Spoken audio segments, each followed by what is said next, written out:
વસાવાના સતત એક્ટિવ જોવા મળ્યા હતા ચૈતર વસાવાની ગેરહાજરીમાં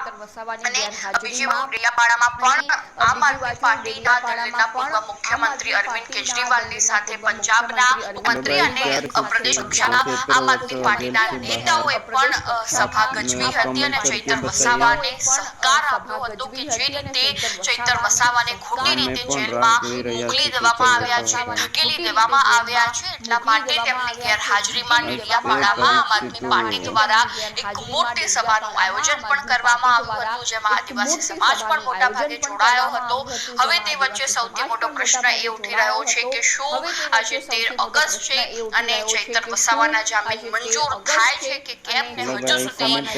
અને જો જામીન મંજૂર ન થાય તો તેમને કેટલા સમય સુધી જેલવાસ ભોગવવો પડી શકે છે। તો આ મુદ્દા અંગે તમારું શું કહેવું છે એ પણ અમારા